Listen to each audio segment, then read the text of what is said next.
beaucoup plus de force. Pour vous, c'est un premier contact avec l'au-delà. Un premier choc. Un premier choc, c'est clair, et ça n'est pas fini.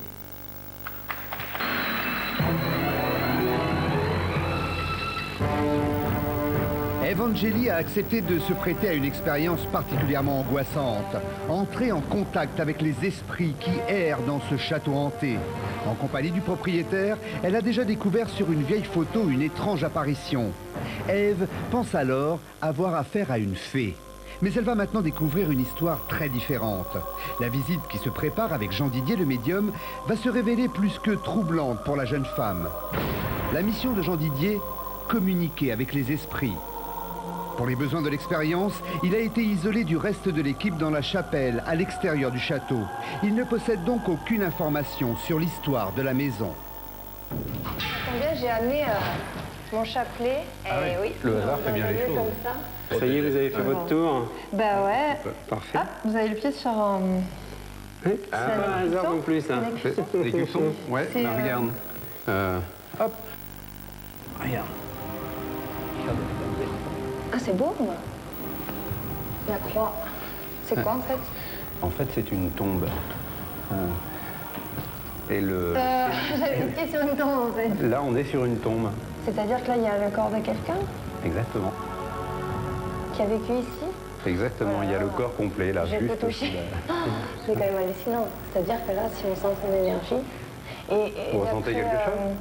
Bah, pour l'instant, c'est très froid. Donc ça va bien avec l'idée de la mort, quoi, malheureusement. Ève recommence sa visite, en compagnie maintenant de Jean Didier.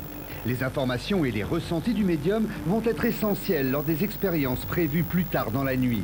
Très vite, notre spécialiste perçoit que l'endroit a un lourd passé. Qu'est-ce que vous ressentez? Ici, il s'est passé plusieurs choses, a priori à des époques différentes.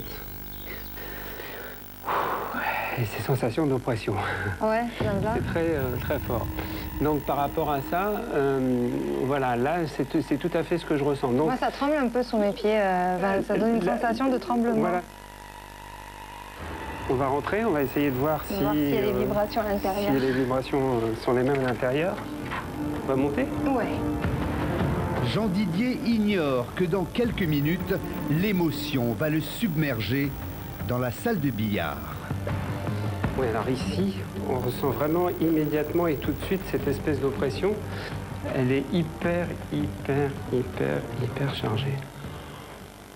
Déjà, elle sent fort. Hein. C'est oppressant. Ouais, carrément. C'est vraiment très oppressant, quoi.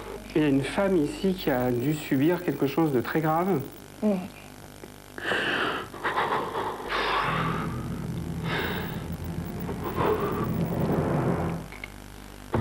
Le truc, moi aussi.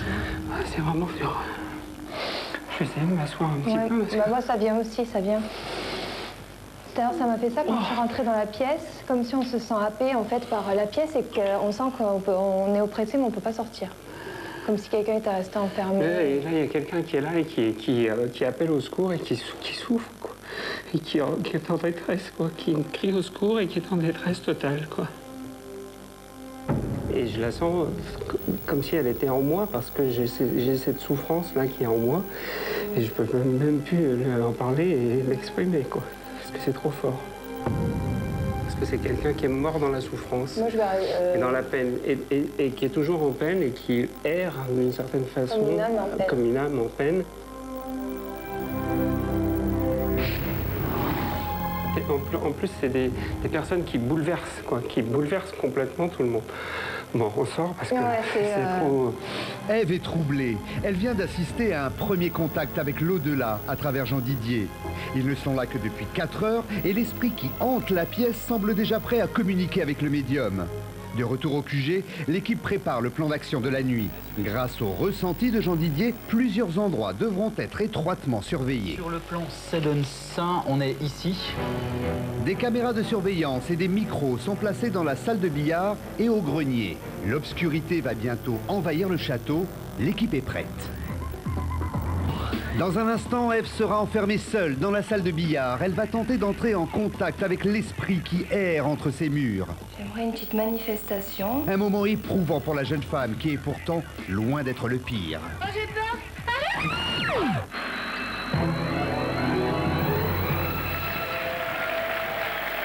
Un moment difficile.